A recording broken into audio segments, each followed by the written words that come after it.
On today's episode of the DOD45 show, we have the absolute pleasure of exchanging dialogue with the most fabulous rapper, activist, and Denver dweller, Kalyn Heffernan of Wheelchair Sports Camp. You're going to watch, you're going to listen, you're going to learn, and you're definitely going to enjoy. Ladies and gentlemen, can I please have your attention?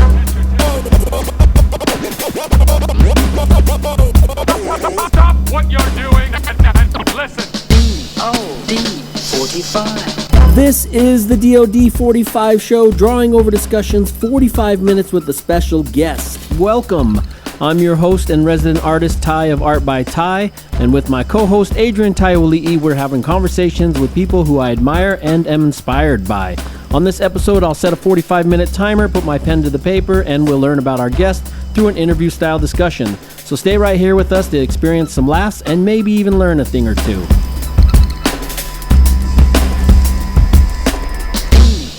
DOD45. Greetings, humans. Okwa Tanzan Malo Adrienne will roll her eyes every time I say that until I change it. Fatai lava. Is that the right response, or is it the wrong one? Thank you. That's a very formal thank you. Very, very formal. I couldn't remember what it was. I hate all cats. I hate all dogs. Wow, rude. Yeah, that's a quote from Kalyn, our guest today. Oh, well, it's not a quote. It's from one of her songs. It's a really good song. Hey, welcome, and how's your coffee? Does that take place for how am I? How's your coffee? Yeah, Coffee's good. I just got out of the shower, hurried down, and put on my socks. I don't know if I've mentioned on the show, but like the thing I hate the worst are socks. I hate putting them on. I just hate socks. Well, then why do you wear them? Well, because it's pretty cold, and I can't. And then I also don't like to not wear socks and shoes because my feet get sweaty. Whatever. But I hate socks as well. I was walking. That's why I don't wear them. I know, but your feet don't smell like dead dog. Mine don't. If I don't wear socks in my shoes, then they definitely will. But I was walking, and I was like, what the hell is that? And there was a dime in my sock. Oh. Excuse me. That's amazing. It's not, but I'm wondering how the hell does a dime get in my sock? Your spirit guides left it there. Okay, sweet. I was wondering if it was a sign, a symbol. If you're a fan of Sal Governale, yeah. he would tell you. Oh, that's right. Does he find dimes or nickels? Hey, Annie. Oh boy, I'm gonna have to send a message that a dime ended up in my sock. That means your dad was talking to you. Yeah, it is. You know what's weird? I did post a picture of my dad on a horse last night. It's not like he was a big horse rider, but it was just weird because the other day I was just thinking about how no, I guess we hadn't talked about it. But he loved the show Gunsmoke, and I just was posting it. I just posting a picture of my dad on the horse, and I just said, I know he loved Gunsmoke. This is apropos, but then I was on there and I saw my mom had posted a post that I posted back the day he died, just saying that he had passed away, which was just recently that I guess, yeah, it was like March 10th. Yeah, I didn't forget, but yeah, it's just crazy how fast time flies. Hey, we got a package today, or not today, right. Recently, and it's from our man Thorts. Thorts. I was trying to do my my version of Australian, hearing the gardener guy I used to listen to. And how does it go? Well, I'm going to open it while you give your... In my head, I was trying to work it out. All the way from Australia. I was trying to think of how he says an O sound. Ah. So I was going... Thaw. Ah. I think so I don't really watch YouTube anymore, so I haven't watched him in a year or so. But Thoughts. I think he was going... Uh-oh, this is going to be bad. Good day. How about another shrimp on the barbie? That was loud. Let's see what happens. No, that was kind of English. When we put ash in the veg garden. I'm putting ash in the veg garden. No, I'm not English. That's my Australian. With the veg. Have you recently had a barbecue or a bonfire in the backyard? It can be a real lot of fun, but did you know that the ashes from one of these fires can be spread around the garden to produce more, bigger, better, healthier, tastier fruit and veg? G'day, I'm Mike from Self-Sufficient Me, and in this video I'm going to explain what happens when you use ash in the garden. Oh, I can't remember what. Here we go. It's been a year. Okay, what's this? Milo. This is like from Nestle. Is that the green giant on there? Is it? No, it's a footballer. What is it? Show us again. Milo. Oh, What an awesome Is it dude. like, Look at him. It's like a, see, look, Kit Kat Chunky Milo. Oh. It must be like Ovaltine? Maybe, yeah. Or what's the other stuff? Kit Kat. What's the Nutella? Right? Look at this. Vegemite. What is it? What is Vegemite? That's a big Australian. Remember the band Down, or what is the band called? Men at Work. They have that big song that goes, and he just smiled and gave him a Vegemite sandwich. Oh, I never knew the words. I come from the land down under. He just smiled and gave me a Vegemite sandwich.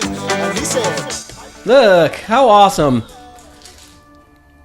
That's just really kind of him, right? you know? Yeah. To send us a gift. That's pretty awesome. Vegemite. Vegemite. Yeah, just Vegemite V-E-G-E mite.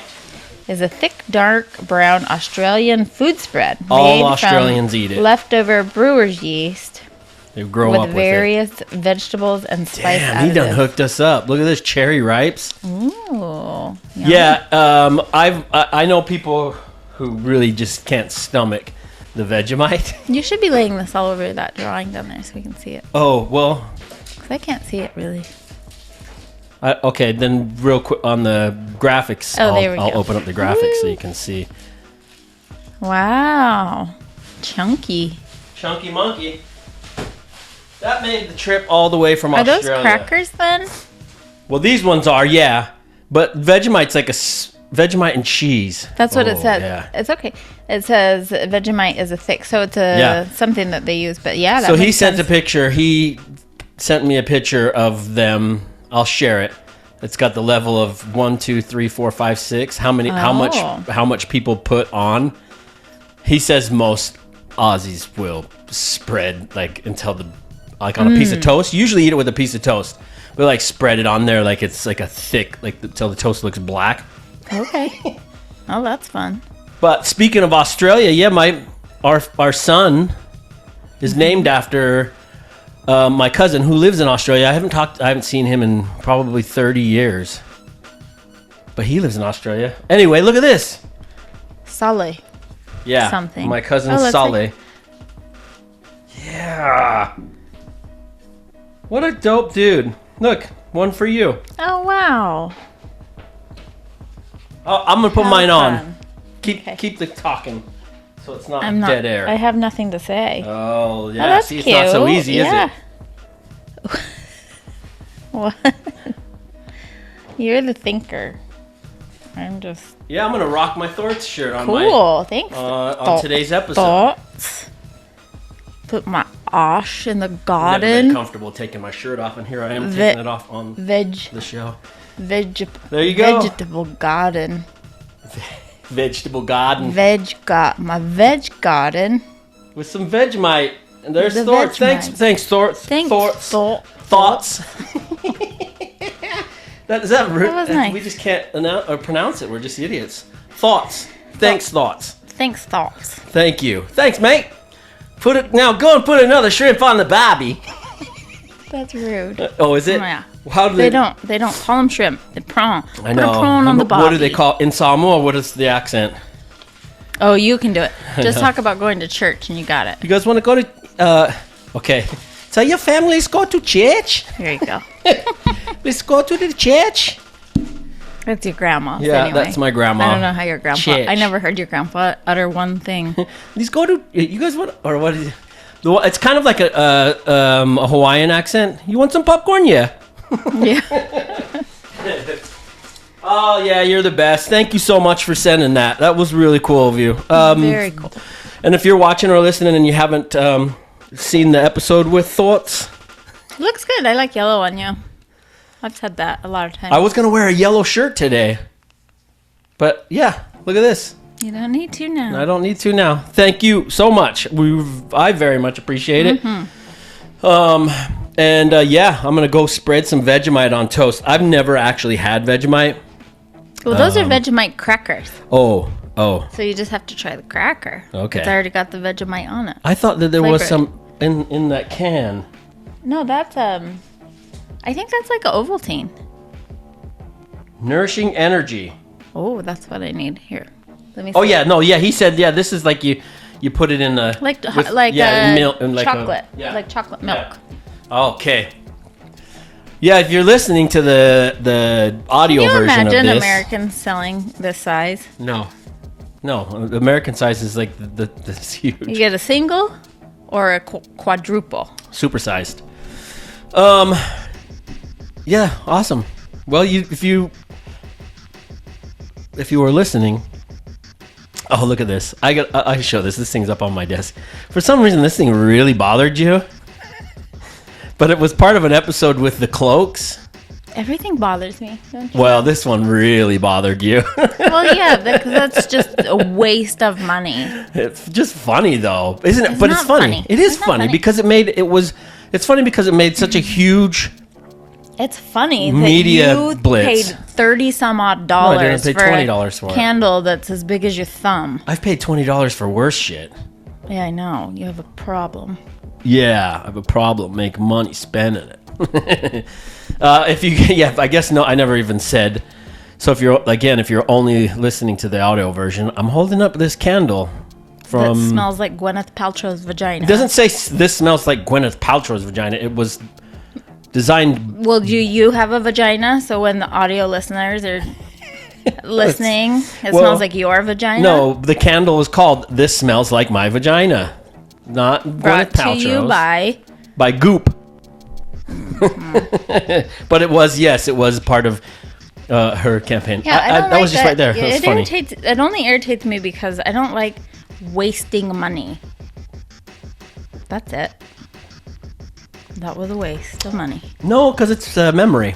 It's right there. Did it It's funny. funny. To some good cause, or did it? Probably. Her. yeah, I'm sure the Goop. We'll look it up. Look up the No, Goop. I don't want to. You see how irritated Adrienne is. It's a waste of money. Hey, I'm going to tell this really quick story. We have a friend here in town, that works down at this bar and hangs down at this bar downtown.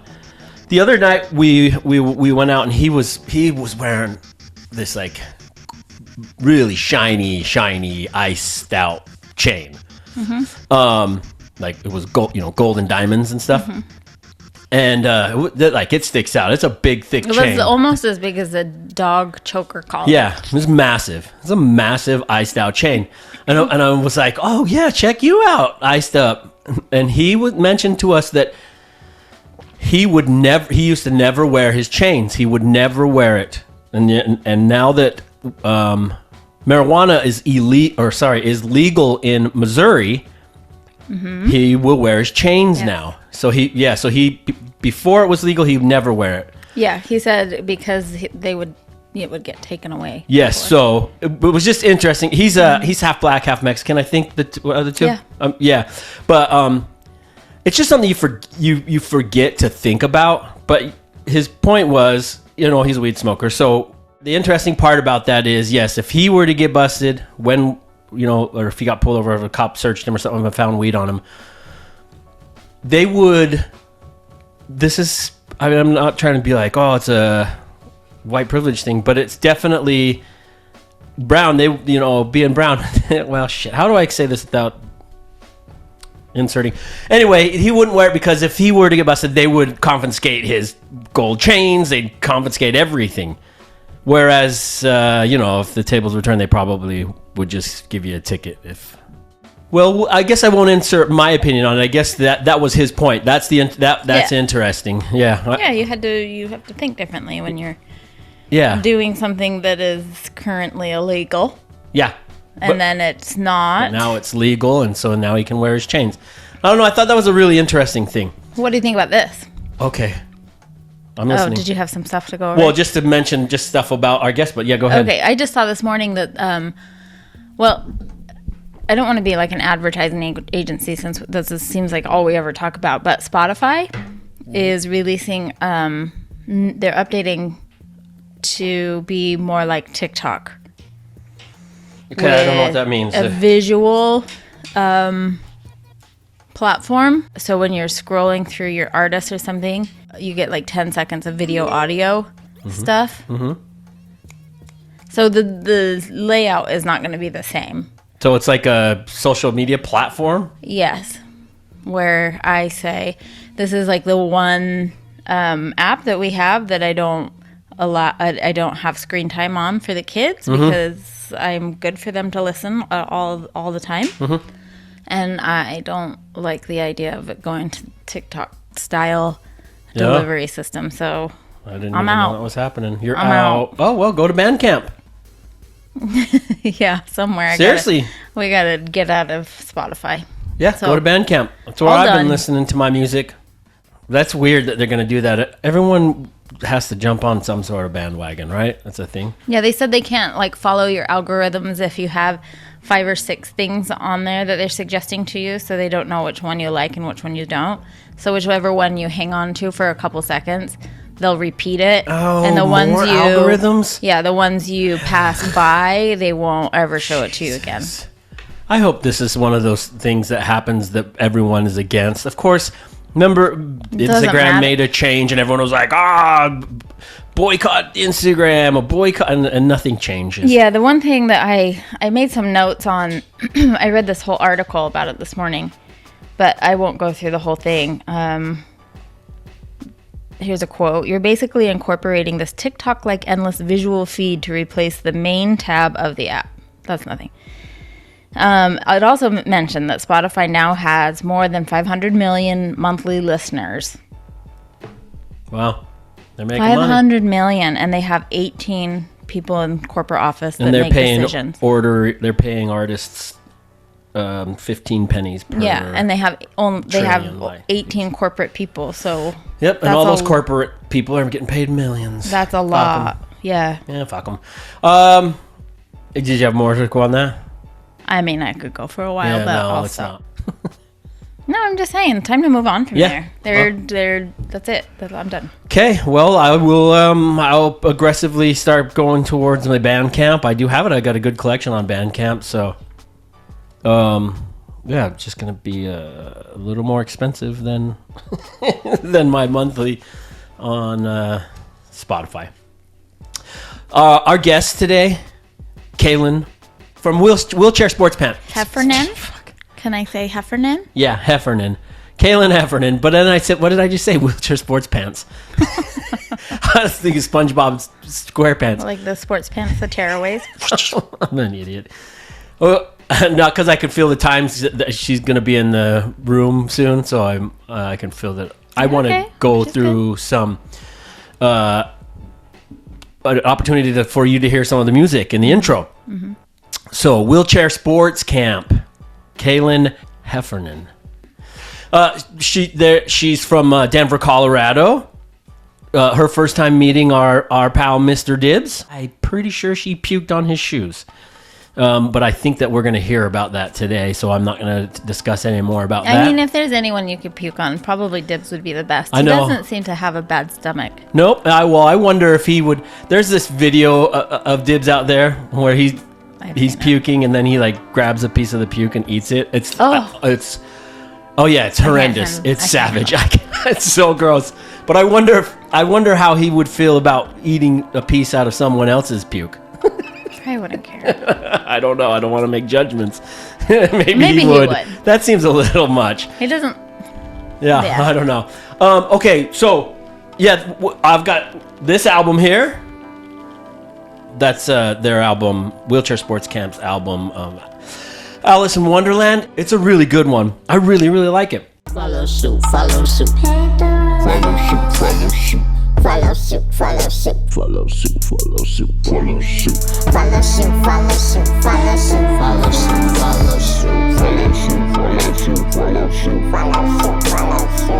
Follow suit, follow suit. Follow suit, follow suit. Follow suit, follow suit. Follow suit, follow suit. Strike your pose. On deck, be on time, stay in line, get behind. We just wanna live in it, 5 minutes, supervise, visit, exercise, make it through the week, get to work, stack your chips, get a grip, nothing new. Get out you live. This is all we know. Here's a quote from the Village Voice, but it said, if there were ever a moment for a queer, disabled rapper with a love for pot, jokes, and revolution to be a star, the moment is now. She ran for mayor in 2019 in Denver, Colorado.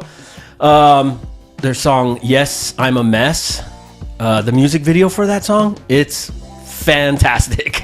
Rise and shine, you made it. The blanket weighs a ton. What a time to be alive. Make it look like fun. Will you ever find purpose to live and hate or mate with those on the surface? First thoughts in the morning, last thoughts of the night. Though I fought every fight, lost myself in your love. Now I'm lost in importance. Tossed to the right, you drove me crazy across the country with the munchies. Wasted all my wishes on you. Every shooting star I see's got me wondering, is this meant to be or was it? They're currently releasing that Yes, I'm a Mess on the 7-inch How many vinyl. people are in? Well, I'm going to ask her about that because I don't know, because there's a change up in the band a lot of times. Sometimes there's, not a lot of times, but I've noticed different people in the band, so I'll ask her about that. But yes, the Yes, I'm a Mess music video is so great. Yes, I'm a Mess is released on 7-inch vinyl right now by the punk label Alternative Tentacles. That's a pretty big time label. So yeah, anyway, they're releasing that. Yes, I'm a Mess. It also has another track on it, the Hard Out Here for a Gimp. That song is so good. I often it's running in my head. It's kind of hard out here for a gimp. Tis the season, get a job. Taking pics with Santa in the middle of the mall. Unless you're good at bagging groceries or pushing carts through the snow freeze. Good thing for goodwill. Oh, please. Every time I go to a show, can't see shit, but I park front row. But I don't ask for no pity. So why you rapping so shitty? Stairway to heaven. Oh, shit. Okay. So tell me how the hell we gonna get in? Well, I don't know. Lord knows where I'm heading. It's hard out here for a gimp. There's a stairway to heaven. So tell me how the hell we gonna get in? Lord knows where I'm heading. It's hard out here for a gimp. Mary Had a Little Lamb from their album No Big Deal. That Banks is one of my favorite Wheelchair Sports Camp songs. Knick-knack, paddywhack, pick apart a pole. Barely rally rap, on and on and on. Nearly selling seashells for Sally Sack. Como corazon, silly willy, hillbilly, really no Philly, no tallywhacks. Give it dog and alley cat. Peter Piper picked the pack of freedom fighters. Take it back, don't need a rider. Burn aristocrats at the ring of fire. Reach whatever we desire on a polar pattern phone. Tighter than a tiger. And the entire fleet empire wishing she had me to guide her. Kiss and listen, be MacGyver. Ball up your fist. Call up the weed supplier. You don't know me now, then bitch, better read a flyer. Hickory dickory, cotton slippery history. As I mentioned, Hard Out Here for a Gimp. This is a brilliant track. Thunder is a terrifically animated video by a dude named Mitchell Pond. It's called Thunder. That video is awesome. Really awesome. Really terrific. Really amazing. Really all those adjectives. I'm on that original digital, combat the biblical, contact my visceral, habitual ritual. Did it dawn that I wasn't your typical individual with physical means to bring the bomb back? Keep you digging deeper than a wombat. Far beyond being a peon, it's under contract. No residuals and minerals. My peripheral visuals see media, greedier, seedier. Time-tasking live. 365 from esophagus is literal. Liberal Wikipedia, don't get political. Yo, hypocritical. Your mammy wants a Grammy, Linda Ronstadt. I know it's pitiful, but respect's reciprocal. With the kids I roll with, nothing too. Opposite of minuscule, popping out a pinnacle. all continual. Climbing up the center stool, do most of minimal. Oh,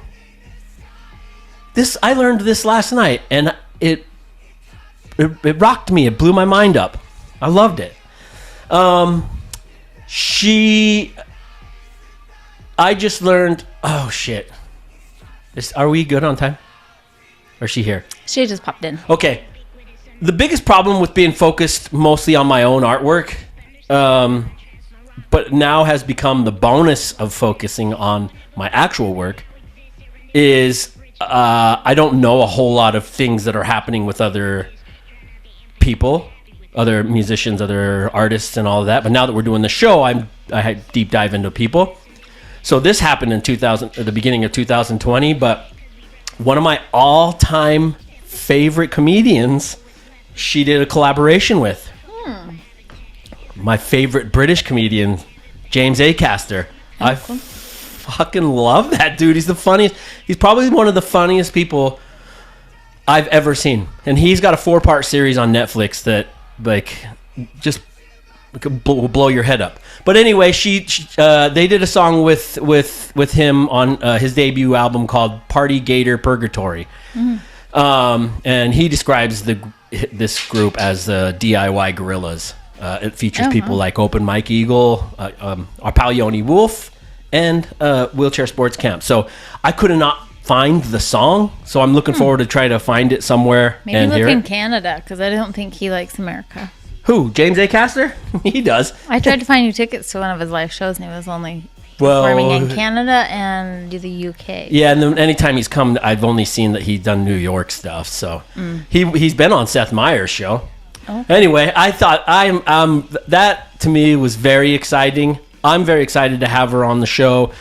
So we'll take a quick break, and then we'll come back and we'll have a conversation with Wheelchair Sports Camp, aka Kalyn. Okay, we'll be right back after these messages. DOD45.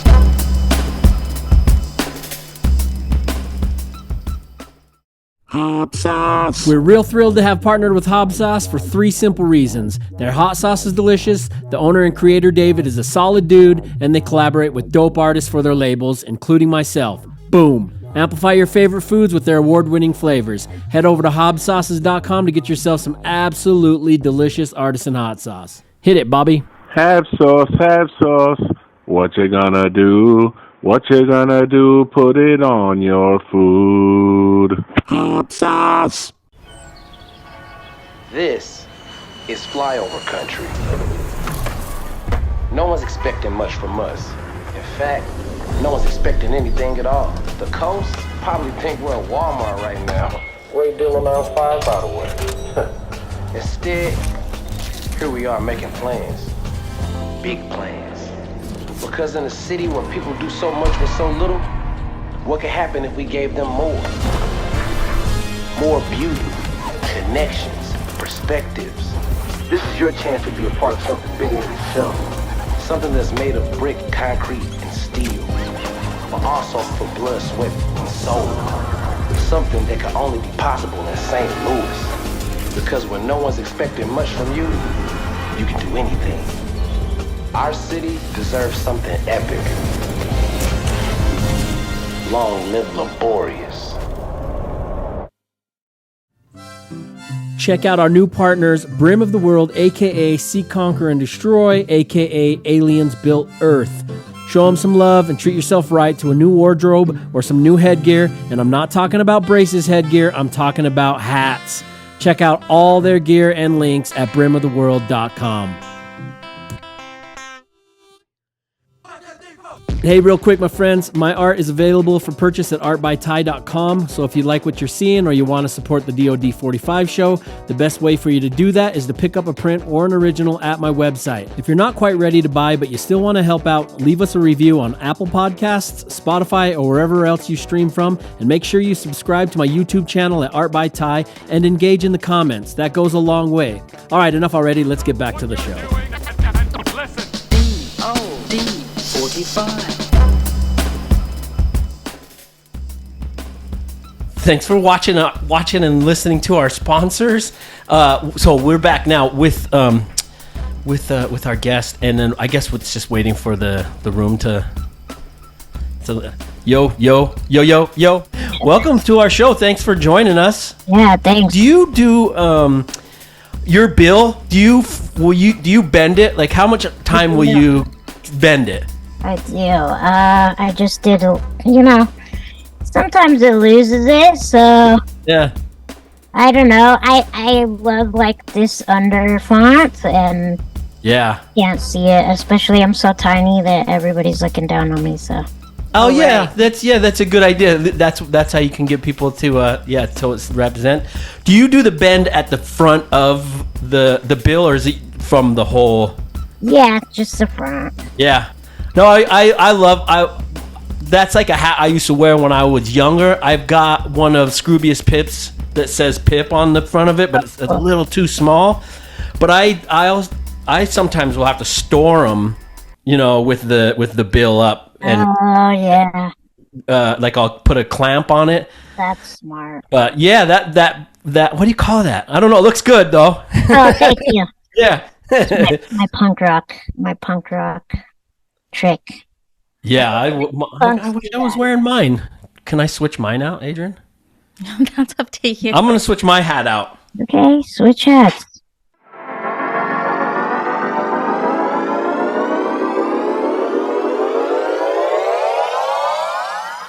There you go. Yeah, that's the. Yeah, see my Now you guys are matching. yeah. My suicidal one has been bent up for years. Love it. All right, cool. You recently mentioned to me that you discovered that your last name means demon. Yes. How did you learn that, and what will manifest from you learning that from getting that knowledge? Yeah, I went to a family reunion not that long ago, and a few years ago now. I guess it has been a while, but we're very like Irish Catholic family, and talking to like an old nun. She's in her 80s. She's one of the few women that like kept the last name Heffernan. So like, I was really trying to pry on like some Catholic dirt that she definitely like wasn't giving me. So like after the family reunion, I like went and processed feelings at like my grandma's favorite old bar, and I did some like Googling, and yeah, the first thing that comes up is Heffernan is like demon. That's great. And there's multiple sources. And one of them is Little Demon, so like, of course, I completely identify with that. Yeah. Up until then, I hadn't entirely like identified with my last name, or like, my dad doesn't tell me a lot about that side of the family. Right. Outside of, now that I'm older and going to like family reunions, I just want to like know everything I can, and yeah, Little Demon it is. And so now I'm like really leaning into this demonhood and much more excited about like learning some ancestry. You don't get the name demon from family name, a demon from like slanging bread, or you know what I mean? It's not shoemaker. Yeah. No, so like I'm like, were we witches, criminals, both? I'm guessing both. All of the I above. don't know, but I'm very fascinated now. Yeah. Family of Hellraisers. That's right. So I will give a disclaimer about what I'm going to draw. This is based off of what you said you would like to see drawn. So, but I'm leaning into it as well. What is it? Yeah, I'm going with one of those like kind of older, creepy wheelchairs, and then with the little demon in there. Cool. Also running over Timmy Burchin, decapitating Timmy. So yeah, cool. I love this already. it's really awesome having you on the show, and we're grateful for you to be joining us. So we're going to take in a question from Dibs later on, and a question from Sage Francis in a little bit. So, would you rather get locked in a K Jewelers or a KB toy store? Locked overnight. KB Toys. Yeah. We were trying to figure out if KB's was only a small local toy store, but it's a huge national chain, I'm pretty sure. I haven't seen a KB toy store since like the mall days. Yeah. Yeah, did they go, are they defunct now? Or are they? I think they so. still exist. Because I feel like I remember seeing like almost dead KBs, like everything must go, you know, like all the toys are 50% off. Right. Are you into toys? Do you like or not, not saying like into toys, but like do you have a favorite old like a toy that you used to fucking noodle around with? Actually, this toy over here, my mom out of nowhere, like in my late 20s, got me a collector's Power Ranger toy that I wanted so bad as a kid. Oh, awesome. And my mom like has never had a good memory, like, and now is like showing signs of dementia, no memory. No. And somehow, some way, she remembered like the color, the Dragon Zord. Like, I wanted this toy so bad. So this is great, like my toy, and I've left it in the box, you know, for a few years, and it wasn't until like a month ago that I was like feeling my inner only childness, like I have to let this out of the box and like put all the stickers on it, which felt like so great. I was into toys. I mean, I was into like model cars.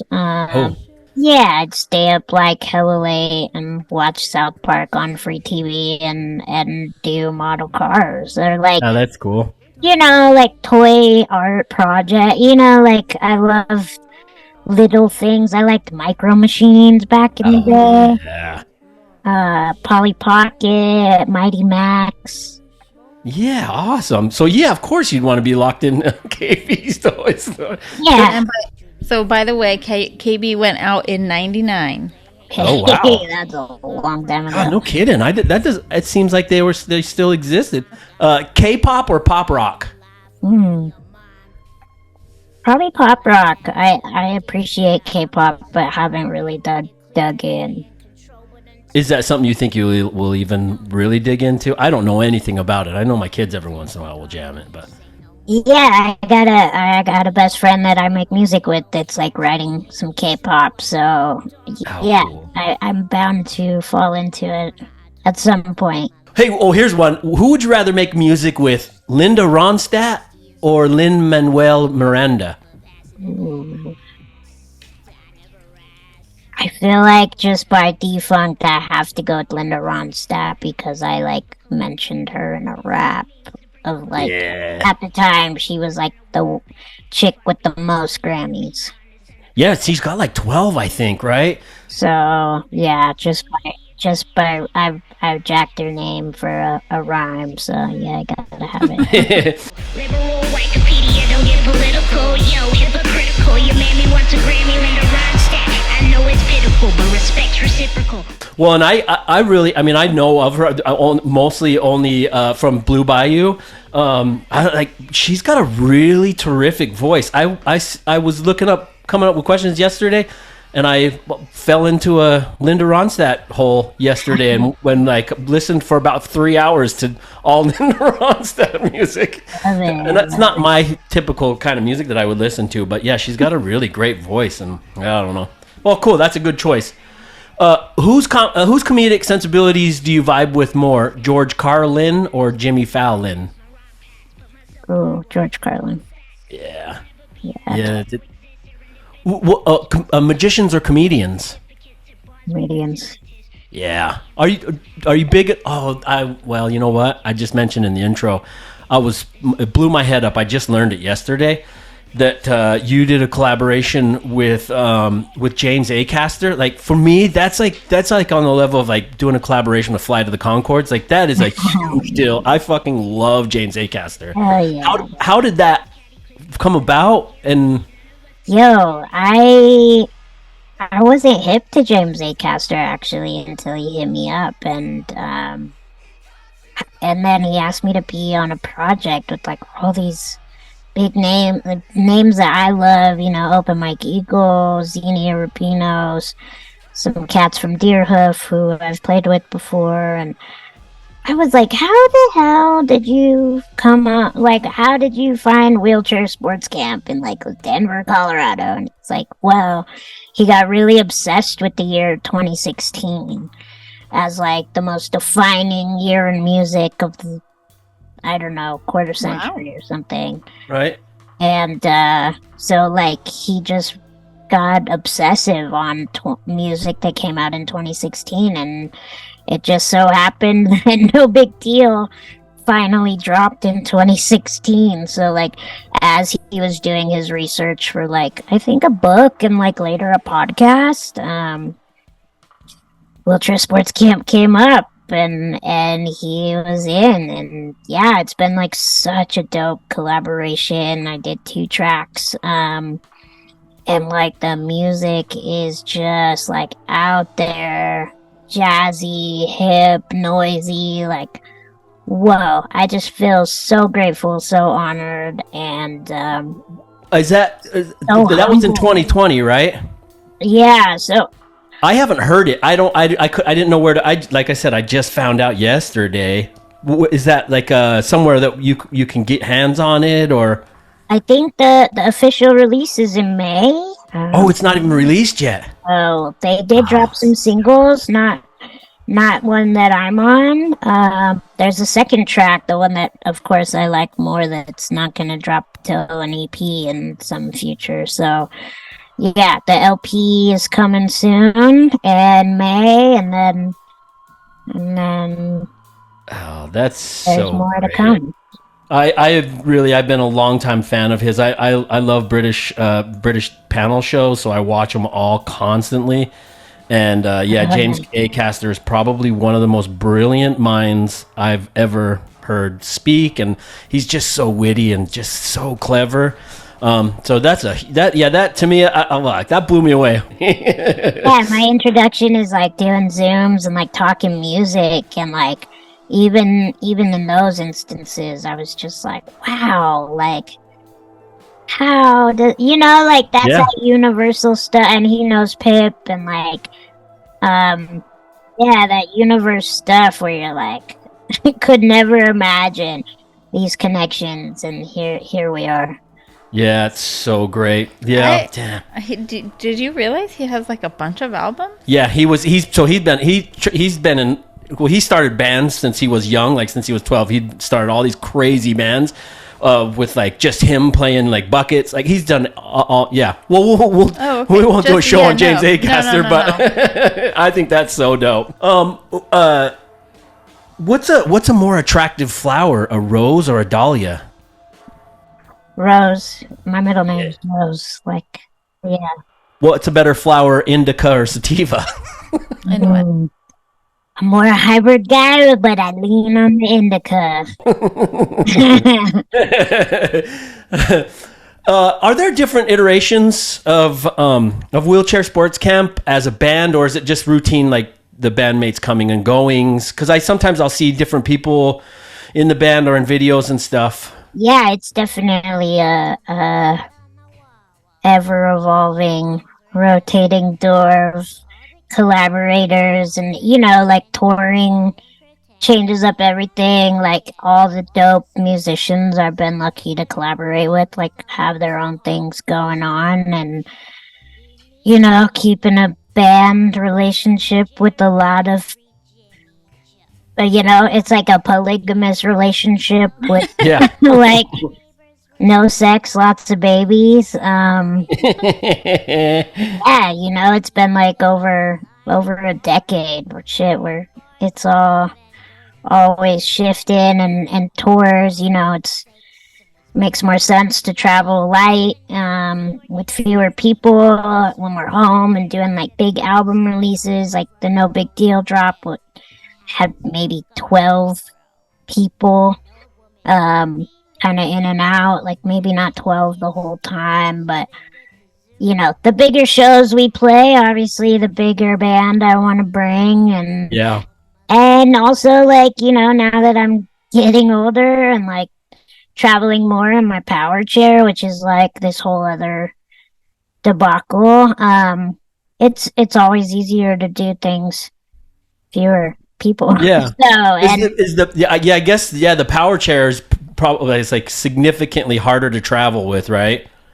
yeah, and the flip side of that is like it gives me significantly more agency and freedom. I'm a wanderer, Right. like I can't really do that in my manual chair. I got my first power chair when I was 5, so like Oh, okay. when I'm with the band, it's pretty typical to be like carried everywhere. Like Right. or tours we call wheelchair death camp. It's like a lot of stairs, a lot of a lot of wires Yeah. and stuff.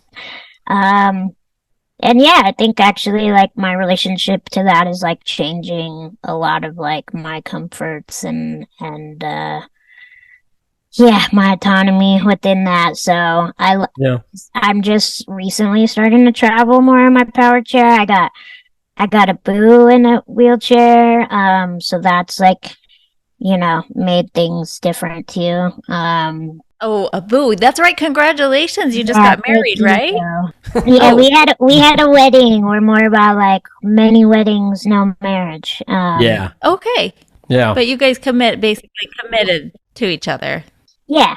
Yeah, Yeah. that's awesome. Congratulations. Yeah. Yeah, we had an episode that I guess that same day, and we did a little, not like a whole thing on it, but we did a little congratulations to you then. Thanks. Yeah, it's been sweet, and it's been long distance up until now, so Oh wow. it was a lot more traveling, and so it was supposed to be real casual, and 21 months of seeing each other every month, and back and forth, like that. Yeah, it was the most traveling I've ever done in my power chair. So yeah, power chairs, they make a world of difference, and yeah, transportation is a nightmare. Access is so different where like, in my manual chair, like I'm only 60 pounds, so like, one or two steps is like not easy for a big body person, but in my power chair it weighs 400 pounds Right. Yeah. out of the question, and the airlines like destroy chairs every day. And Oh, do they? I bet. Yeah, I guess so. Yeah. Is that something that gets checked, or can you ride it onto the plane? yeah, it goes with all the bags, sadly. Oh shit. And yeah, there's a lot of like federal push right now to make some changes. Somebody died not that long ago from her chair being destroyed, and even though they'll like pay to fix it, like the amount of time it takes to get any kind of wheelchair, let alone like a replacement one, is like years, and it's so custom, and it's so like crucial for our lives that it's not just cargo, it's very precious cargo. So yeah, there's that too. Well, is there a? I guess this. I mean, you obviously know way more, but I'm just brainstorming. Is it something that would be easier if they just like had a rows where you could just put the chair and then lock it into the plane that way, or does that not make sense? Or 1,000%, just like buses. yeah, yeah. Or the movie Everywhere. theater? Yeah. And there is the train option, but that's Yeah. way more expensive and like 5 times the amount of time. You're Yeah. adding days and days, and that has its access issues too. With like the bathroom's not really big enough for my power chair, so it's a whole thing. But I do love being out in the world in my power chair and like a paint marker and smelling the flowers and spying on graffiti. Like, man, there's nothing like it. So Yeah. When was the last time that you like did a music tour? Have you done a tour at all, like post pandemic or? not a tour. We did play New York last summer, which was Okay. Oh, wow. our first summer back. But yeah, it was really hard for me not to book a tour around our good New York show, and I didn't. You enjoy that? Do you enjoy? I guess probably not like the long tours, but do you prefer like playing a live show? Oh yeah, and like we've been on some pretty long tours. I guess not more. The biggest one was like 18 shows and no, 28 shows in 32 days. Oh. And then B. Dolan and I have been on many tours. I think our longest run together was like 3.5 weeks. Yeah, there's nothing like it. We went through Mexico for about 3 weeks. Yeah, you got arrested in in Denton. Yeah, that was the very first tour. Wait, wasn't that where Elvis got arrested too, or something? In Denton, Denton, Texas? Yeah. Oh, maybe. Probably not for the same reason that they got arrested. There was a Spin magazine thing that came out, like top musicians caught holding in Texas, and I made the cut, even though I didn't get arrested, but the whole crew got arrested. So I have wheelchair magic of not getting arrested. Is that something that you'll use as often as you possibly can? Oh yeah. Yeah, good. Oh, yeah. I speak fluent cop. Yeah. Yeah, I cash in my pity points when I can, you know. But I have been actually arrested, but we had to work pretty hard for it. That was for sitting in a senator's office for 3 days with 8 other wheelchair riders. So Do you ever get that a worry about oh shit, what am I trying to say? Do you not like being a representative for disabled? Like you just want to be a representative for yourself?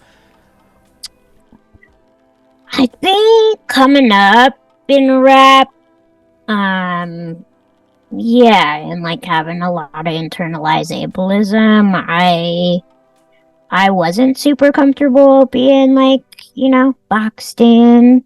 Yeah. And this goes for like not being a dude is like best female rapper, you know, or like best queer rapper, best disabled rapper, and it's like I've always wanted to be a good rapper. Yeah. You know? So like I think coming up I was way more like hesitant to that, and like definitely found myself like distancing myself and feeling like, you know, I didn't want to be associated, like I'm crippled but not that crippled, you know, and like it's all ableism, you know, and it's taken me a really long time to kind of unpack that. But it's also silly because like every rap since I was 12 have been like punchlines about my disability. Oh yeah, I see what you're saying. Yeah. You know, like I use it to my advantage and have like my entire life, and have like had a pretty good sense of pride in like poking fun at myself and being comfortable in myself, and like feel like I've chosen this body. As wild as that sounds, like that's been pretty integral, but the way that like I've represented it has been like, yeah, not always the best. And like you know, I was like, I've always been, well, since 9/11, like pretty radicalized activist, going to protests, and even before that, like going to MLK marches as a middle schooler by myself. But like, yeah, there was a moment that I was like, nobody's talking about disability in these social justice circles, and Black Lives Matter wasn't really talking about Black disabled people killed by cops. And then it's like, can't play Oppression Olympics because that never goes well. Yeah. And then I kind of turned that on myself of like, well, what the hell do you know? Like, you know, I know all this history of all these movements, and I didn't know shit about disability. And like, and yeah, I had to like really check myself and do the work, and then I found myself, you know, with the most like radical protest group started here in Denver that I had no idea about. You know, I grew up in the city, like I know a lot of Denver history, and like here I am, like living in this place that was like the heart of Access back in the day. So it's taken a long time, and I'm still, you know, finding my way through that. Well, but yeah, that's really all any of us can do. How about this? Killer Mike or Open Mike Eagle? Ooh. Why you It's gotta a Sophie's like choice. that? Man, I can't. Yeah, you don't want to be have to pick out of either one. Who's a band or a music maker that you're usually excited to share with people? Right now, I'm like, Combo Chimbita is like one of the best live shows I've ever been to in my life, which I've been going to live shows since I was an infant. So, yeah, Combo Chimbita I'm super pumped on. And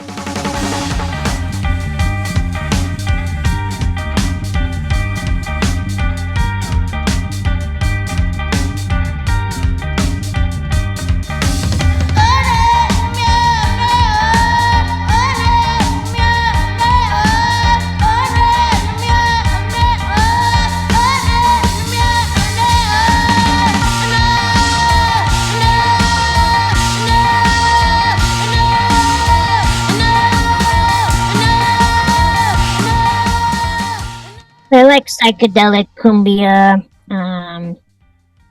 Cool. Yeah, awesome.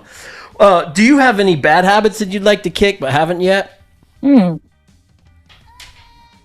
of course. I mean, I've been smoking enough weed for a long time. So I was young, and I'm 36 now. I'm about to be next week, but I'm like, I'm gonna go to the doctor and just make sure I'm not like destroying myself, because like I feel fine on weed. Like I don't feel breathing effects, but I mean I am this tiny and my right lung isn't fully developed, and my disease, like I found out during pandemic, like I lack collagen in my bones, which is why they're brittle.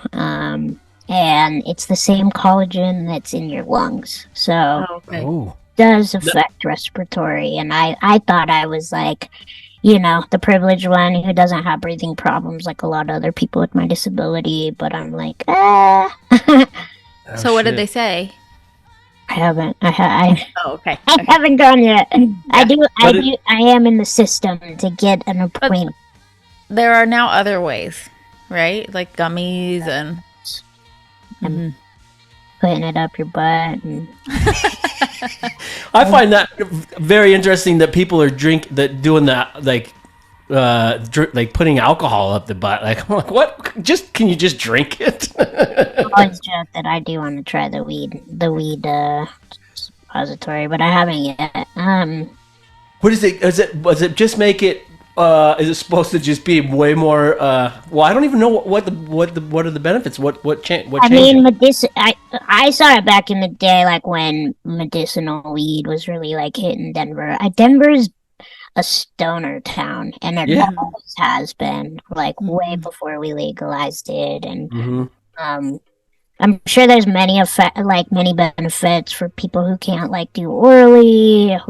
Sure. Yeah, I'm sure it's stronger, faster. I imagine it's probably as close as you could get to putting weed in your, but like intravenously, you know, like, and they do make ones for like, apparently if you vaginally insert weed, you get the body high.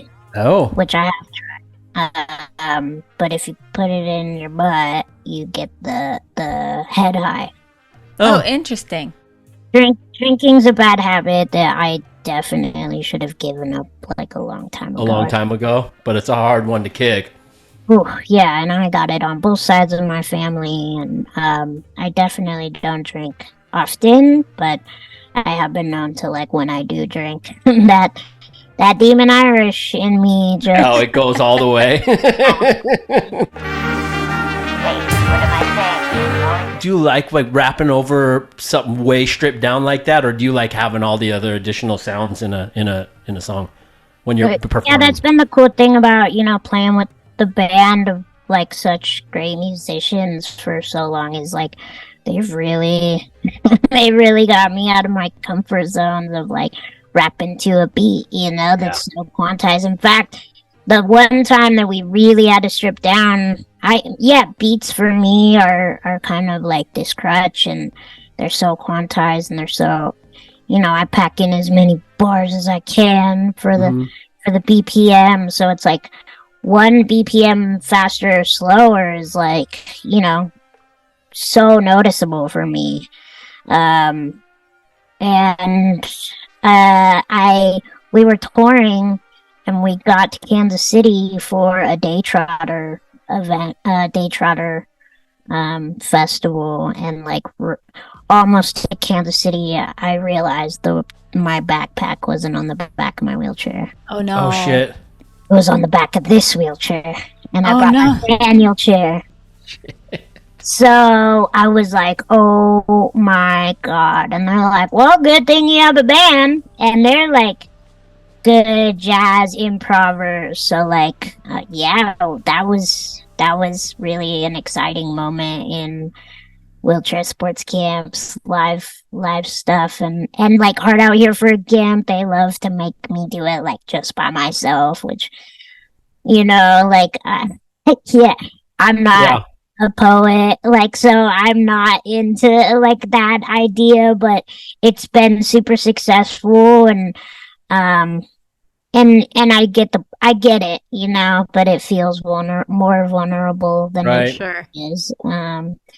So yeah, now I'm really trying to like play with things, and I've never really been like a freestyler, or like I've pretty much stayed out of that whole camp because it's always been like a boy's sausage fest circle jerk, you know, and it's like it reminds me of like jam bands, you know, where it's like once the cypher starts, like the party's over for me. Oh yeah. For me, as a chick, you know. So improv has always been like really scary for me, and I think there's also this like showboatedness and I think this is being an outsider, you know, being like a white, queer, disabled rapper is like, I can't really do it unless I know I'm doing it well and better than most, you know? Yeah. Right. We don't just get on stage that, you know. Yeah. You know, like, we gotta work a little harder, so I think there's that vulnerability, and then I'm playing with all these jazz cats that are like, hey, like, you could bring verse, like, whatever verse you got. There's an amazing jazz singer in town, Venus Cruz, who, you know, never has recorded a song as a song, and she plays it, the same song, with a different backup and a different everything every time, and she's like, come sit in with me, and I'm like, I don't freestyle, and she's like, well, neither do I, and I never have anything prepared, and I'm, you know, like, so now I'm a little rusty because it's been a while, but I'm more like starting to feel myself improv in ways that are like tonally, and like my cadence and my pockets, and like, like, the band will be playing something, and I'm like, oh, this verse can fit on this tempo, but it's like swing to it, and it's a little slowed down, or it's a little sped up. So like, my improv has been like, whoa, I'm like, I can ride over bands and jazz in like tonally in ways that I never would have thought as a rapper. You know, I'm not really a singer, so that's been really cool. Yeah, just changing. It's almost just like a change up of the way you look at it. Even just calling it an improv rather than a freestyle is that's probably exciting, being that you've been rapping for as long as you have, something a little new to work towards. Not that you get sick of what you do, but I find most artists sort of start going like, oh, I want to change up what I'm doing. Yeah. And it's cool because I can like bring back like old ass verses that I've never played live, because they were singles or they were features or they were, they were a whole nother era ago. So that's cool too. And it's funny, like the things you think about. Yeah, that started with like busking at South by Southwest after the band got arrested, and I really had to figure something. I'll start getting my chops, and I got to get back to it. Do you have a prior to now, like being able to focus on your improv? What would be your move, like if you were in a verse or performing live and you forgot like a specific verse or words? What was your particular move? Like, how did you find yourself out of it? It's a never-ending practice, like, yeah, there's certainly been shows where I've rapped the same verse twice, so, like, because, the second verse comes in, and I'm like, why am I still there? Or even later, I'll be like, did I do that verse twice? Do you have a good memory? Are you good, like, do you have most of your lyrics, got them in there pretty good? Yeah, and that's because, like, the way I write is so... Like, if I'm writing, it starts to, like, write itself, and I have to, like, start from the top. Right. So I can't just, like... I keep going back to the top, so pretty much by the time I've finished writing a song, like, I pretty much have it memorized, because, like, it's such a puzzle for me, which, back to toys, like, I always loved puzzles. and it's like, yeah, you can't have the next thing without this last thing, so, like, it all works together, which has helped me with, the memory piece is like, well, once I get that first bar, which sometimes is the hardest, and you're like, oh fuck, what is, especially in the moment, you're like, oh god, what is it? And then if you miss that one bar, then you miss the whole verse, right? Yeah. and rehearsing, which has never been like my skill set. The more we rehearse, the more we the more we tour, that's when it really starts to like live in your bones. And like, there are certain songs that we play more regularly that, if I miss something, like, I can catch myself.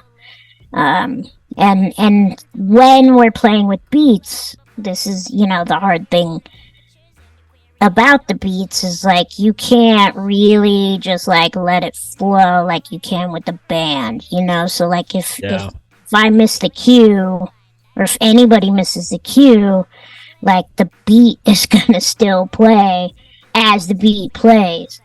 So we've been really, like, trying to figure out how to strip it down live, and, like, when incorporating the electronic elements, like, how do I get that a little bit more live so that I could just loop it and, like, not have to... We really worked on that for the No Big Deal release, because, it was just such a big thing. But, it's ever evolving still, Yeah. Still learning, still practicing. Well, before we go into getting a question from Dibs, let me ask you these two Sophie's choices. Well, what's the better name, Salt and Pepper or Super Nature? Oh, Salt and Pepper. And then, if you had the chance to make an entire album with either of these two people, who would you choose, Ice-T or TLC? TLC.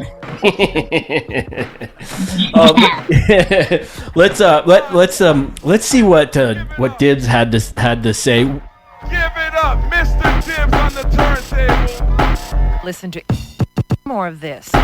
Yeah, I'll try to remember it the best I can, but, it's sketchy at best. Kalyn might remember some of the details, so allow me to regale you with Adventures long past and tales of old.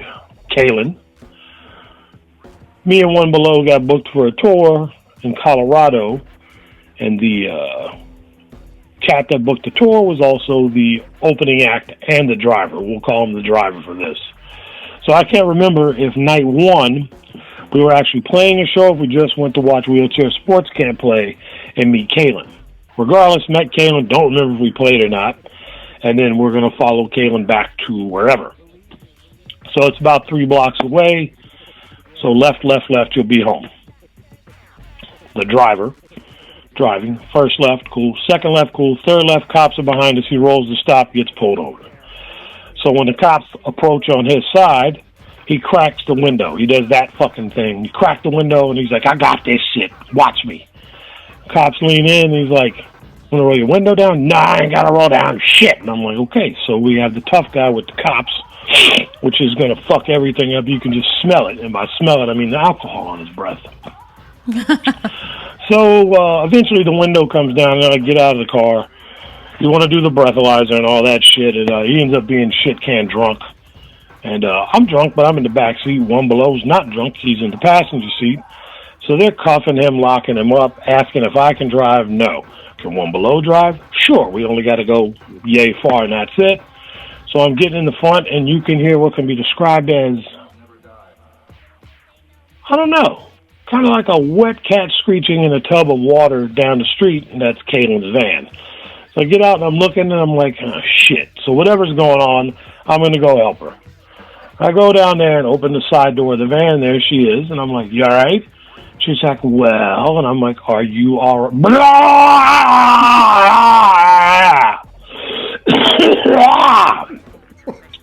Down the knees, down the legs, all over the shoes. And I'm covered in vomit. I look up at her, and she looks at me, and she goes, sorry, Dibs. And I'm like, I look back down, I'm like, yeah, worse shit's happened, don't worry about it. What are we doing? So I'm moving her from point A to point B, which is like a car across the street. Parking the van, getting in the car. Haul her ass over there while she's apologizing. It's all good, and I don't really care. It's a hell of a way to hang out with someone the first time, and I'll never forget it, which is what made it so great. Because it was fun and laughable. Nobody was mad. Seriously. But the question was, what kind of shoes did you throw up on? Because I can't remember at all. I've heard the rumors before, but I'm not sure what they were. Part one, was I there watching you play, or were we playing the same show? Part two, what kind of shoes did you spew your joy all over, which, by the way, I just brushed off and never cleaned. I still have them upstairs. I would never throw them away. They're a prized possession. It's a moment in history. Thank you, Kalyn. Love you. Answer the question now! He's the best. What a guy. God, I haven't seen him in forever. Well, yeah, he tells that story a little different and how it went down, but I had broke my face. Oh, no. Which is why I puked. And which is why I couldn't drive my van, because I had, like, blood all over my face. But for having over 100 fractures, my face was the best thing I could have ever broken in my first time breaking my face, because it doesn't really, like, limit my mobility and my getting around, my independence. Sure. So I was like, oh, I'm fine. I went off a curb, just, like, totally missed it. Wasn't even drunk. Just not paying attention, probably stoned, you know. And I went off a curb. Oh, Jesus. Wait, so were you in your van or on your chair? I was leaving we did play together, and I was going to get the van to bring it back to the venue and load everything out. So on my way to the van, I fall, hit my face. And I'm like, you know, pretty cool, but I didn't look as cool as I felt, you know, like I had Right. big eye, like, yeah, I was looking gnarly, and I was like, oh, this is the best break I've ever had. It was like, yo, you are wild. And then, yeah, homie behind, who was part of Wheelchair Sports Camp at the time, Was drunk, got pulled over. I thought, we'll pull over. I'll use my wheelchair magic. Say he was just following us to get me back to Denver. It was not just a 3-block thing. We had to get back to Denver from Boulder. Oh. Okay. So I was trying to use my wheelchair magic, and then, yeah, I did spit up some vomit, and I think it was Nike Dunks. Oh. We had some Nike Dunks. And then the cops wouldn't let me go. They were like, "You need to go to the emergency now," or like, "We're calling a paramedic." Which I'm like, "Oh hell no, you are not calling that expensive thing." Like, I do this all the time. I'm a professional. Like, I have to get back to my hospital where they have my records, which of course is like Children's Hospital. I'm in my 20s. Just let us go. Somebody else was driving my van because my face was all messed up. And, they were like, "Okay, we won't force you into the paramedic, but we will follow you to Boulder Hospital." Oh, jeez. So I did have to stay a night in Boulder. Very unnecessary. But, yeah, that's my story with Dibs. So I missed the next show with them, sadly. Maybe even 2 shows because I was holed up. Oh, that's it sucks you missed the other shows, but it's a hell of a story and a good memory forever. Yeah, I told you when I saw like Dibs is calling, I'm like, well, he's got a story, that's for sure. Yeah, no, the intro, I was going to talk about it, but I figured that was what he was going to go with because I had heard you speak about it. I think maybe I don't remember where I heard you talking about it, but yeah, it's yeah, he's the best. Well, what's your music videos that you have out? What's your favorite one? I mean, probably the most current one. Yes, I'm a mess, just because we worked so damn hard on it.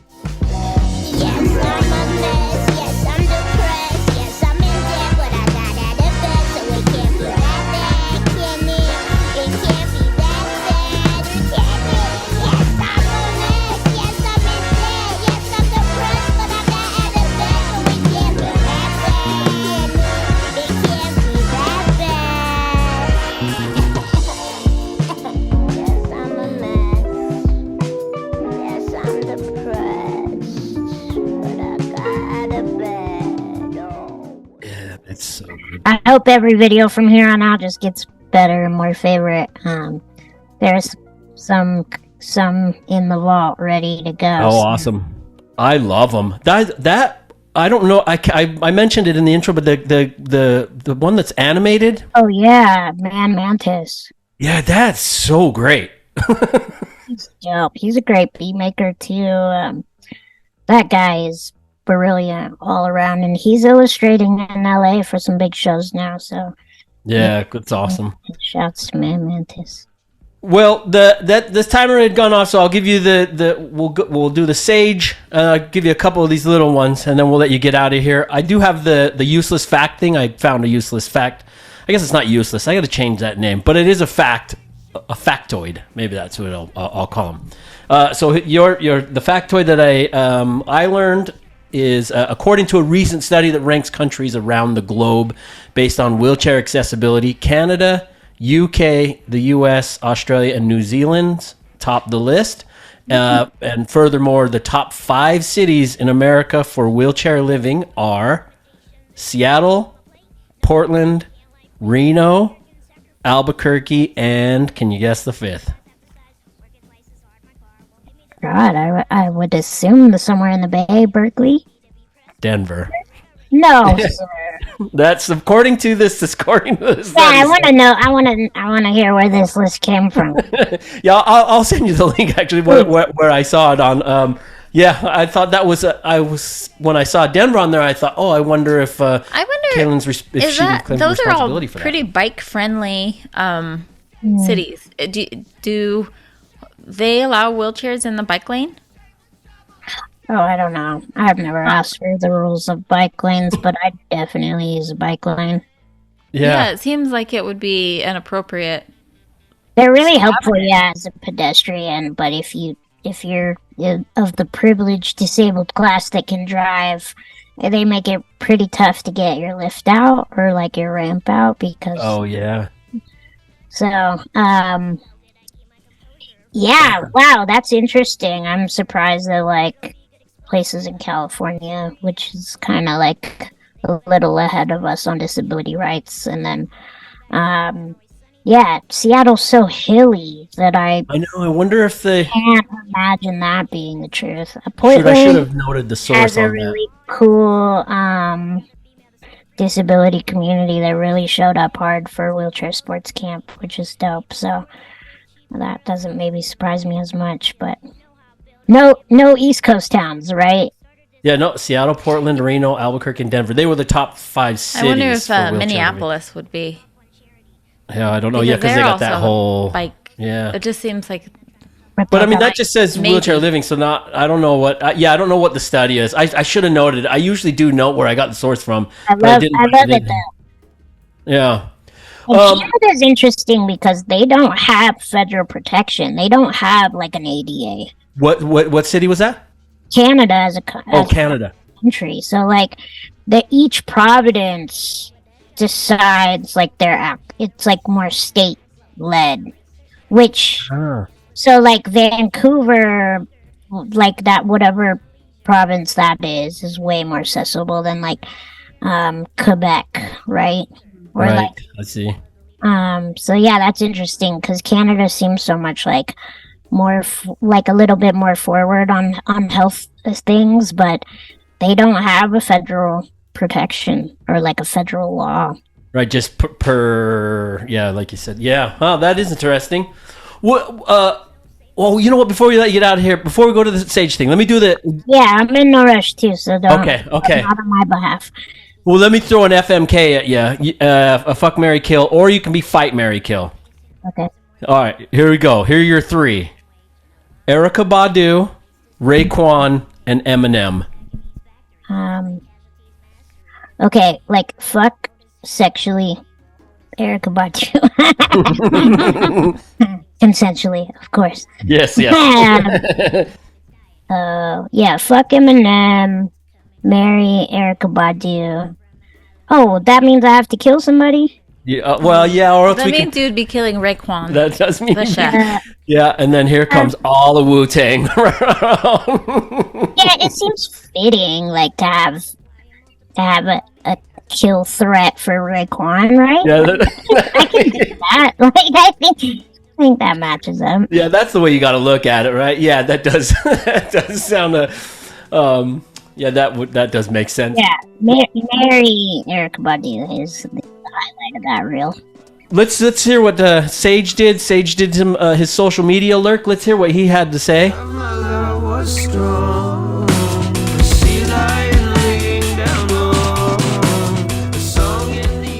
What up, Kalyn? Shout out Wheelchair Sports Camp. Strange Famous in the house. Uncle Sage here with an addendum to the list of shows of mine for 2023 Rhyme Fest LA, huge hip hop festival.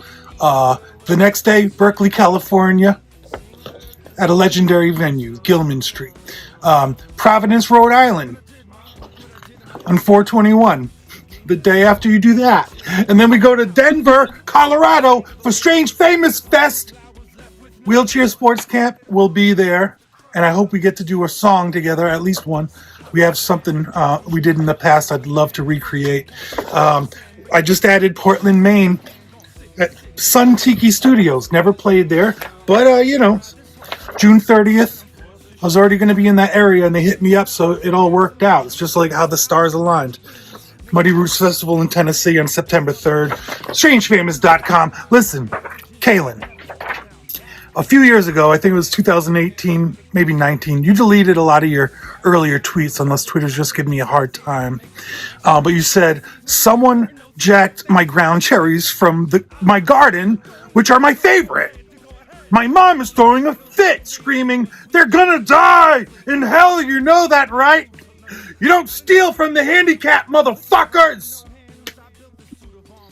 Whew, my question to you is, alright, what is the worst thing that's ever been stolen from you?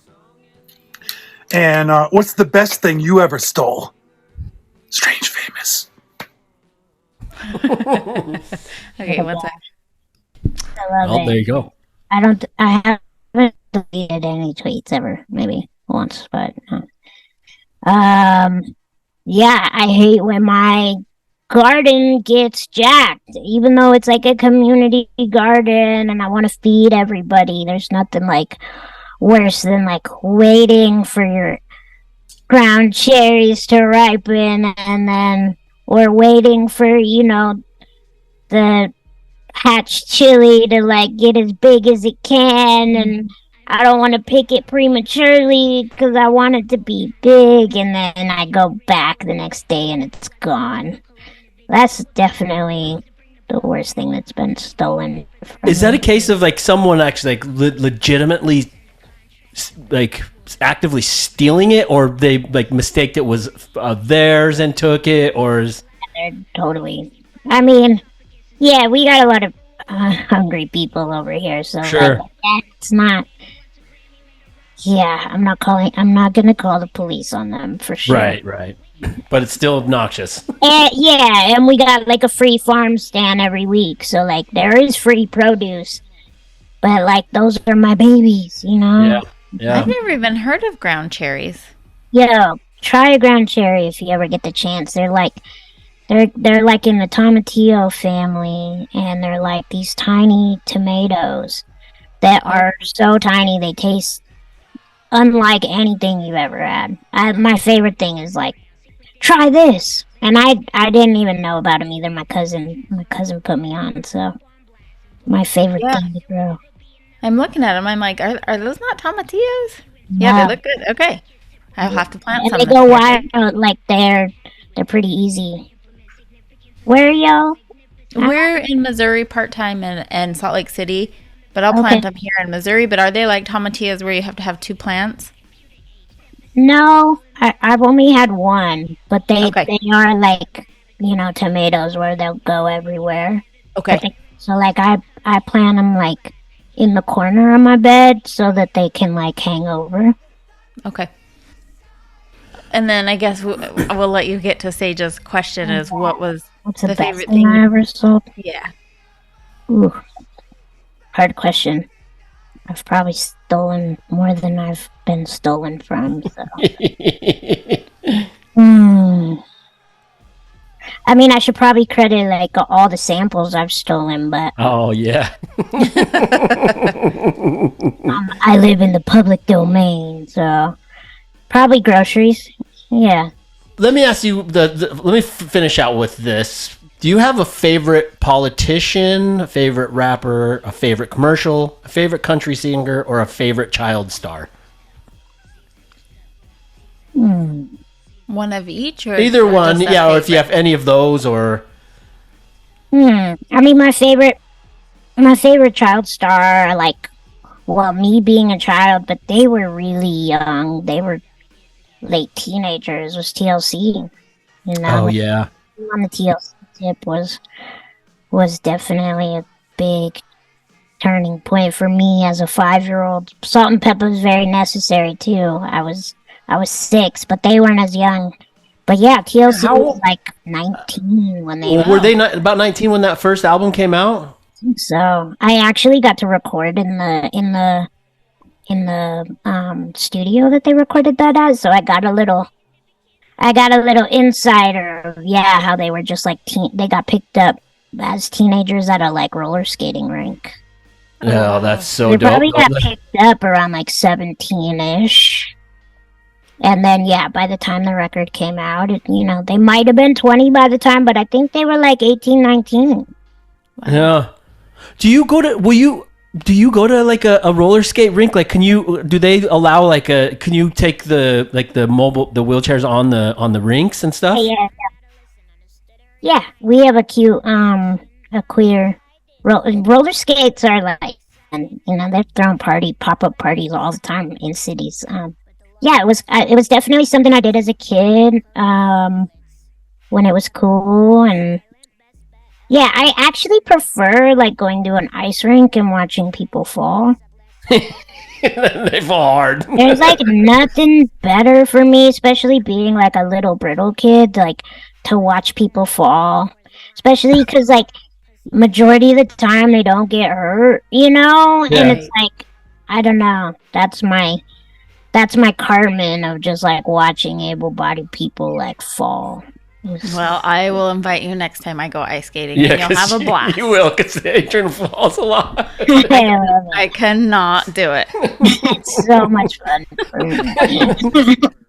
Well, then, yeah, that's what, full on when I was, like, sketching this out, I was thinking, like, oh my God, she, instead of killed Kenny, she killed Timmy. I love it. My dream is to be on South Park someday. And Oh, yeah. Is that, so even though, is that, I mean, so Oh, like yeah. you said, that's a dream of yours. Are you actively trying to figure out a way for that to happen? I mean, I'm actively always tweeting at them and trying to catch them when they're in Denver. They're buying Casa Bonita. Like, yeah, they're around. Like, I'm not far from meeting them. Actually, Greg, our drummer, just ran into Matt Stone in Soto Sopa the other night. So, like, we're getting close for sure. Oh, that would be 'cause so great. They're Yeah, from Denver, right? Yeah.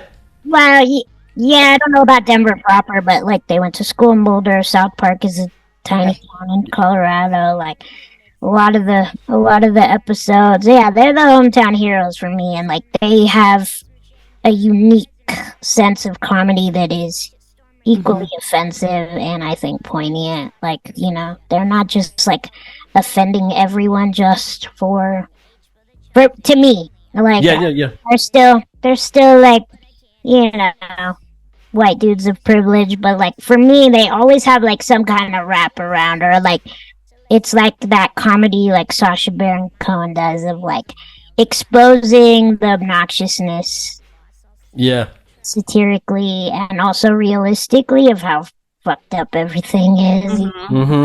Yeah, no, they're really good at it. I mean, with your I like to end the episodes with a philosophical question. I wrote down two different ones. One of them's pretty heavy and the other's pretty light. And I figured I was going to let you decide which you would want to tackle. Okay. Something heavy or something light? Oh, well, I don't know until you tell me. Yeah, that's true. Well, the heavy one is something that I pulled it from philosophytalk.org. So it is a discussion on disabilities, and it's a pretty philosophical question that it's not a question I came up with. Hit me. Okay. So, again, this was pulled from philosophytalk.org. The Americans with Disabilities Act recognizes that people with disabilities are often prevented from leading productive and satisfying lives because social, school, and work environments are often thoughtlessly and unnecessarily designed with only people with the standard set of abilities in mind. In many cases, reasonable accommodation to the ways people with disabilities need to do things is required. And here's where their question is. What is reasonable? Elevators in schools? Probably. How about elevators in the Grand Canyon? And then their other question is, what is disability? Blindness? Certainly. How about obesity? Where do we draw the lines on what principles? Yeah, I think disability is all about like not drawing lines, erasing lines, you know, and disability is so like vast and affects, most likely will affect almost everybody. Whether it's temporarily, whether it's aging, whether it's, you know, disability intersects with every race, class, sex, gender, all of it, you know, and when those multiply marginalized identities intersect, like the barriers become greater. And so, yeah, disabled people should be the one like leading our future because we have already survived a world that wasn't built for us, you know, and like we are gonna have to survive a world that is collapsing on us, and yeah, like having people who have the experience of being able to deal with that is something that we need. Are there like programs? Is there things that are pushing for that, for a lot more representatives in our government or whatever from the disability? Yeah. Everywhere. I mean, since before the ADA, I mean, like, we're also original entertainers, like the original freaks, the original, like, yeah, disability has been here forever. And again, like, aging brings all kinds of disabilities, and fatness brings all kinds of barriers. And, like, yeah, I'd love to see disability be more commonly be this like sexy identifier, because to me it's just like, whoa, like so challenge, like hard and beautiful, like it is really like this marginalized identity and community that really is like the most inclusive you could imagine, and like really the most broad and intersectional, and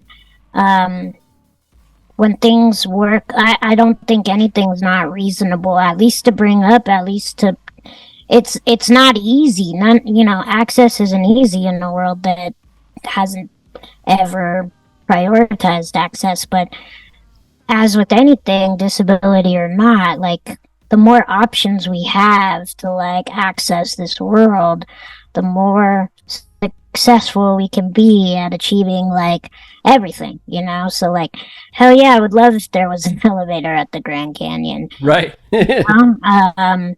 Does that mean everybody should ride the elevator? Like, no. Does that mean, like, when we were building our Meow Wolf room, it's like universal design is the goal, but like to make something accessible for everybody, it just is so hard to think of, because access needs differ across everybody, disability related or not. Some of us are good at email, some of us aren't, like some of us get overwhelmed, some of us are overwhelming, like it's access needs are just such a universal thing. And yeah, disability brings up like I think a universal future. So that's like one of the best philosophical question ending conversations that we've ever had on the show, which is awesome. Oh, it was such a pleasure having you on.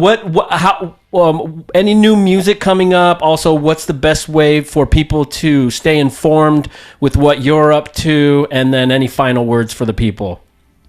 Likewise. Thanks so much for having me. This has been really cool and like such a more thoughtful podcast than I've participated in. Thank you. We're all about conversation, so nature has just given me so much life. New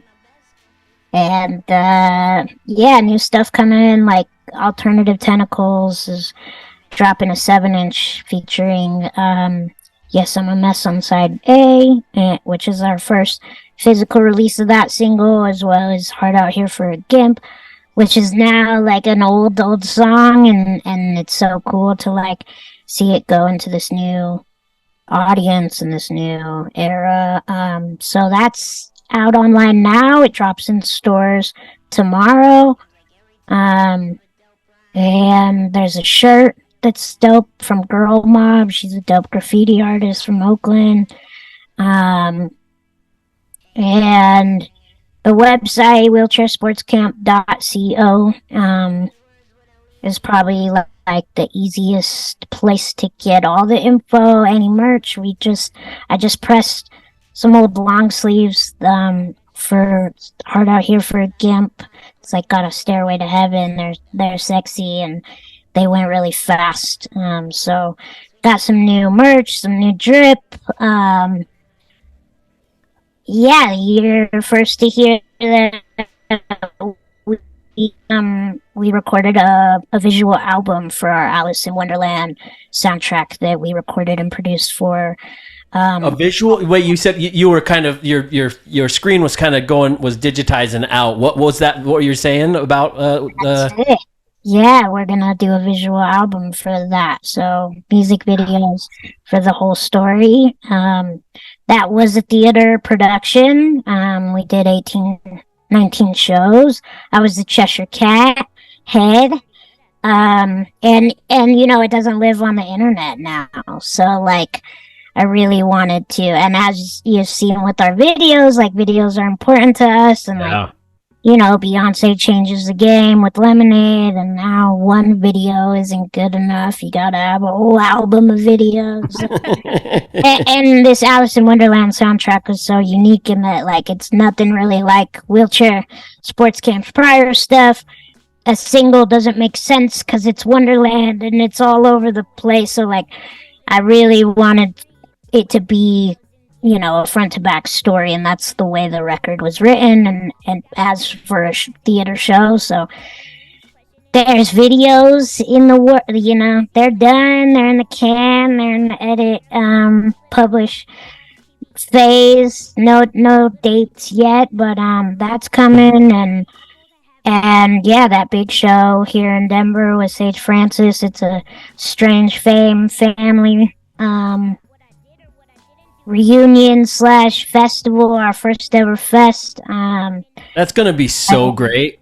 Yeah, we're looking forward to that. You know, that when Sage mentioned it, when he first was even hearing about it, he told us we already booked our room and everything. Oh no, y'all are gonna come. Yeah, we're gonna be there for sure. Dinner, yeah, would love to connect with y'all in the flesh and take you out to dinner, and maybe Casa Bonito will be open. Casa Bonito will be open by then. Maybe we could try and go. Oh, it'd be so dope. Yeah, with the South Park guys. Okay. Yeah, that would be great. Yeah, I'd be happy to like show y'all around or give you good spots to go. Yeah, I'm really looking forward to meeting. We've pretty much had almost the entire Strange Fame roster on our show, and I've never actually met anyone in person. So we're really looking forward to that festival.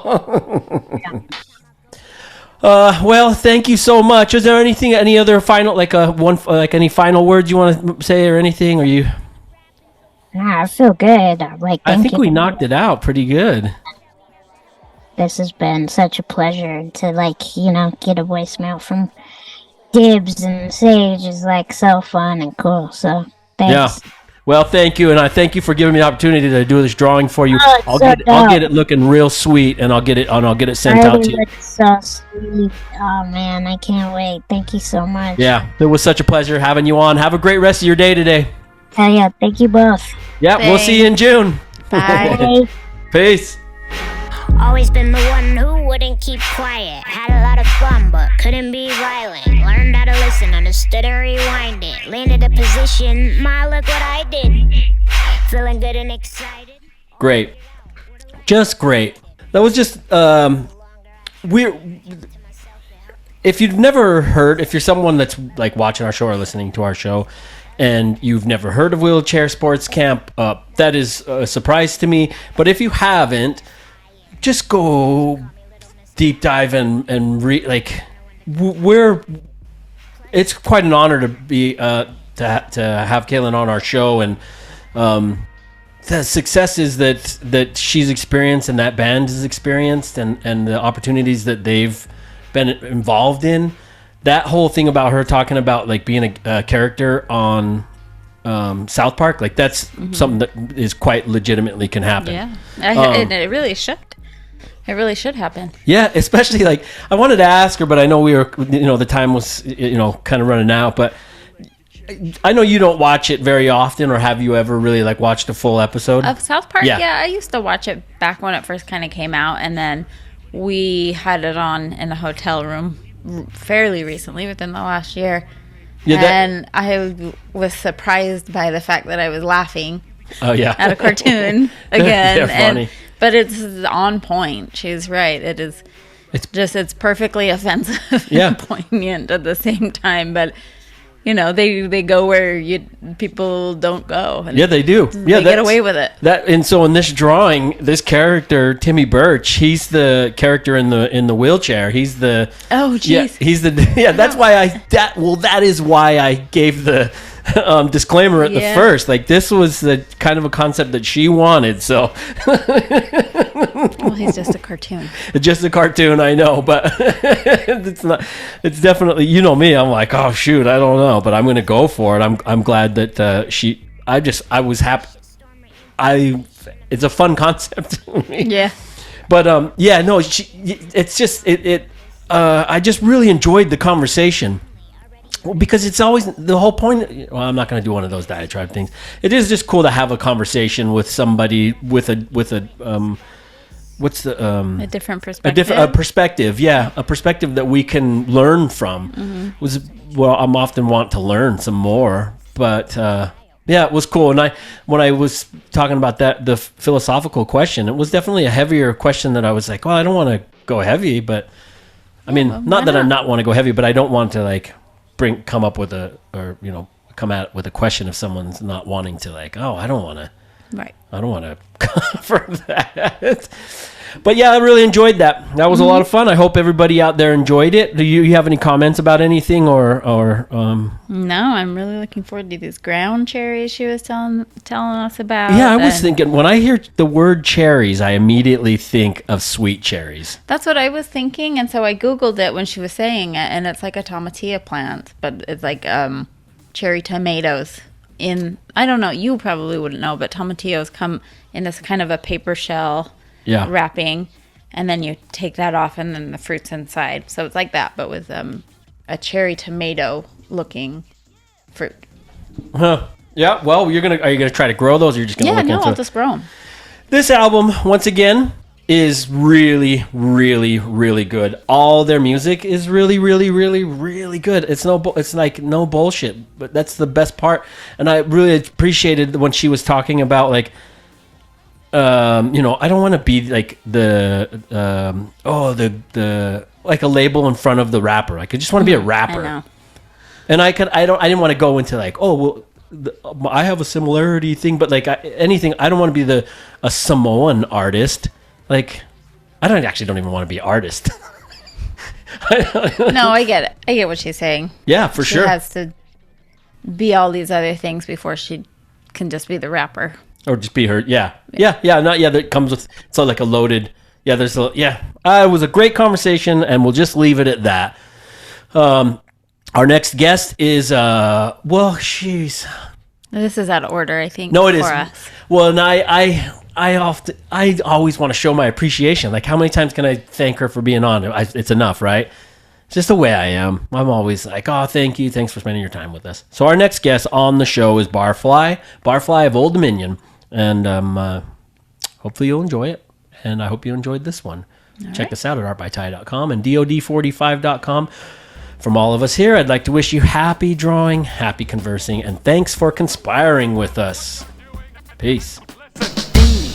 DOD45. Thank you for joining in on yet another episode of the DOD45 show. Please hit the subscribe or follow button so that you never miss an episode. You can even go one step further by leaving us a review on the YouTube stream or on Spotify, Apple Podcast, or wherever it is that you stream our show from. You can find me at Art by Tai on all the socials or at artbytie.com. And if you'd like to follow the DOD45 show on social media, we're at DOD45W on Instagram, or you can go over to our website at DOD45.com where you can shoot us an email, join our mailing list, and watch all of our past episodes. Consider joining us for a live chat on the YouTube premieres of episodes every Wednesday night at 8 p.m. Eastern. Peace.